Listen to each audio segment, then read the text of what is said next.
Hello, ladies and gentlemen. Welcome back to my 3 months in review reading wise. Now, there are two books missing from this stack, specifically The Two Towers and Return of the King. I did finish the Lord of the Rings trilogy, and a spoiler, I loved it. Now, before I say this, link in my description to buy me a coffee is the link to my Christian book club. Yes, I'm a Christian. That is primarily my channel, talking about theology and literature when I can, and some political stuff. But go join my book club, and it'll be fun. You'll be able to vote on the books. There will be three options. Then we'll have laid out reading plans for the whole month. And then we will have discussions at the end of the week on those chapters. And then at the end of the month, we will be doing what is it? Oh, yeah, a live call at the end of each month. And so I would love to have y'all in that, and that would be great. So let's get straight into this with Crusades by Dan Jones. Now, I'm excited to talk about this one because specifically it just deepened my knowledge of the Crusades. I thought the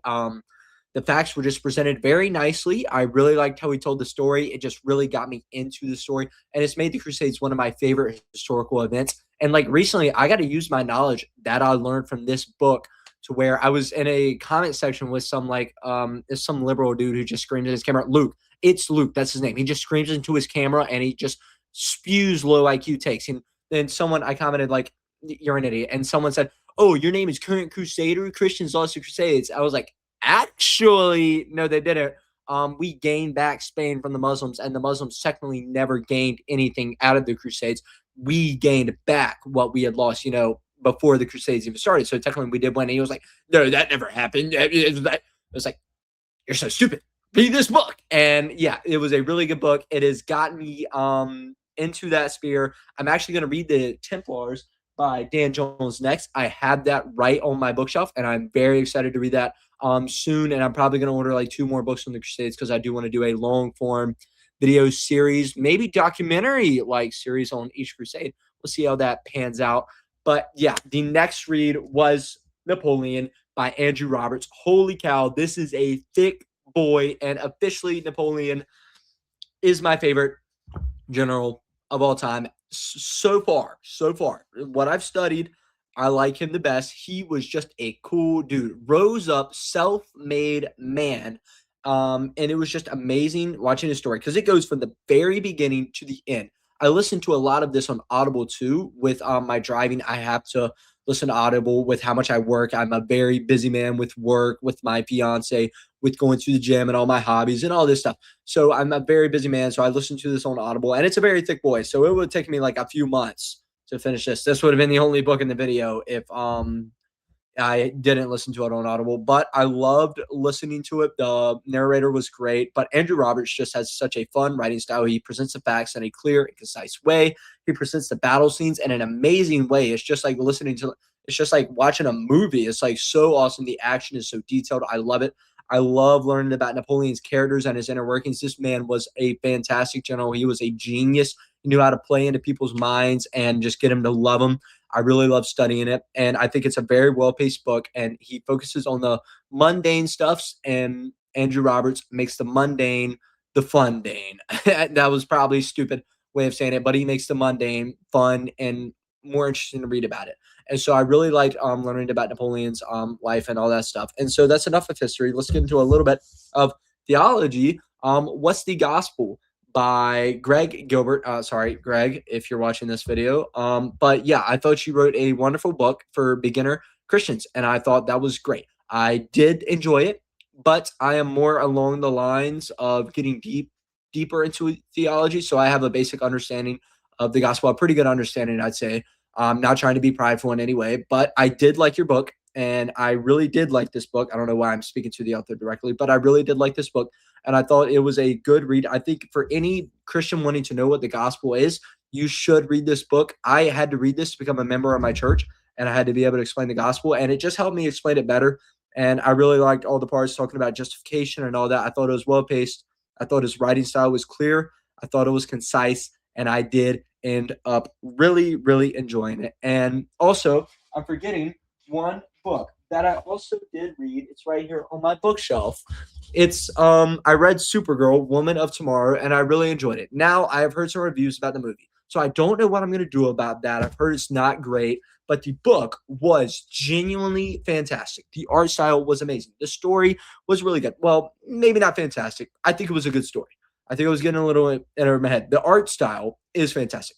I do really like the story and the character work. It was a good introduction to the character and the world it was presenting. I thought it was a great sci-fi adventure. Do not get me wrong. But while it is a fantastic book, I will go back on that. It is a fantastic book. It is not perfect, and I don't think it was as great as everyone says. I think it's a little overrated, to be honest. I mean, I've read much better books. I think Daredevil Born Again is way better. I think, the first volume of Vinland Saga is better, to be honest. But I think that's just me.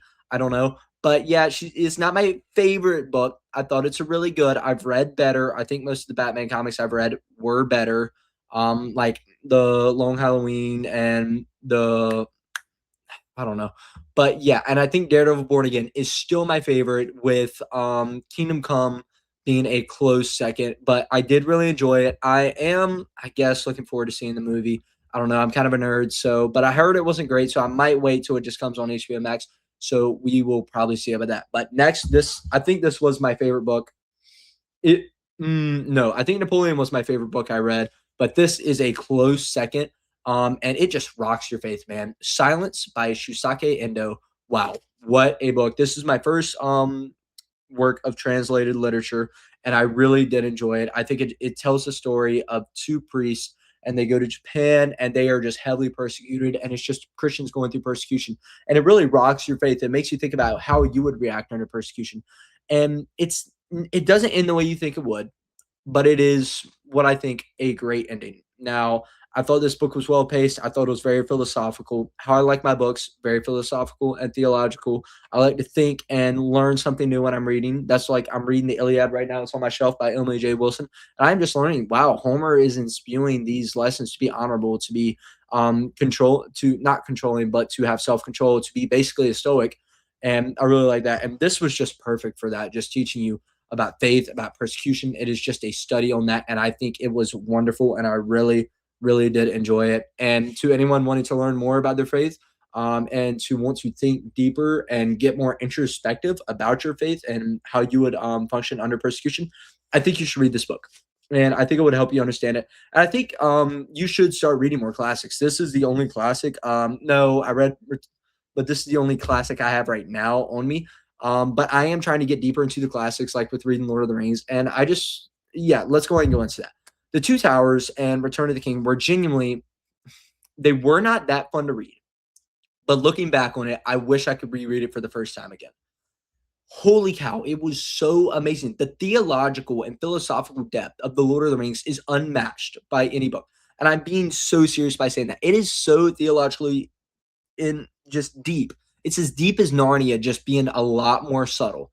Okay. And I can't say it enough. I just love the theological themes in it. I love the prose. The prose is genuinely so amazing. I did do these two books on Audible as well. I read and listened to them.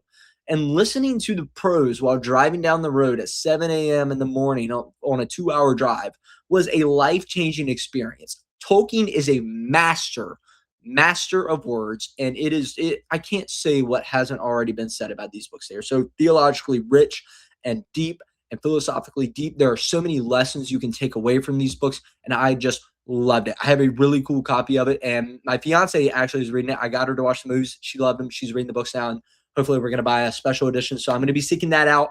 So if y'all know of any special Lord of the Rings editions, drop them in the comments, and I will check those out because I'm trying to collect special editions. I got my Catch-22 right there.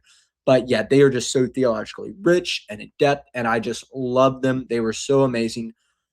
I can't. They're my new favorite fantasy series. Oh, I'm so excited to read the Silmarillion and the other books. I can't wait to get into that.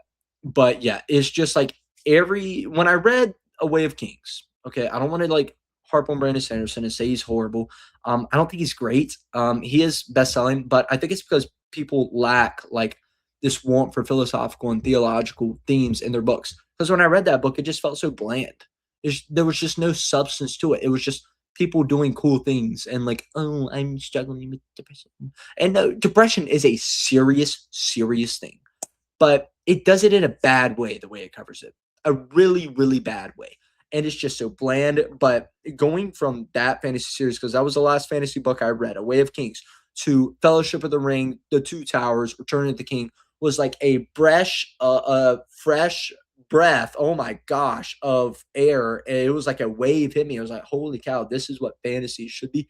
It has inspired my own writing style. It was like, I don't want to create something entirely new. No, I want to build upon the world Tolkien built. I want to build upon the themes he established. That is what I want to do. And so, yeah, I really love it. It's got me reading the myths because the myths, I want to go back through and read them and study the themes and all that stuff, what it's laying out and the lessons it can teach us. Because I think even Tolkien said, myths, we can learn lessons from them. They are revealing about ourselves, about humans, what we can learn. Now, I believe, obviously those guys, Zeus and the Olympians are false gods, and, Jesus Christ is the one true God. But I think we can still learn lessons from like the Iliad. We can learn lessons from the men. We can learn lessons not to be like Paris, who's some sissy boy and just wants to steal everyone's wives and nobody likes him. He's not honorable. We need to be like Hector, like Achilles. That's what we need to be like. Well, I don't know about like Achilles, but definitely like Hector. Hector's a cool dude. I can't wait to talk about that book in the next monthly update. But yeah, I really, really did enjoy these 3 months of reading. Getting back into reading more progressively with listening and reading, and I'm trying to enlighten myself. So these are the books I read. Thank you for watching this video.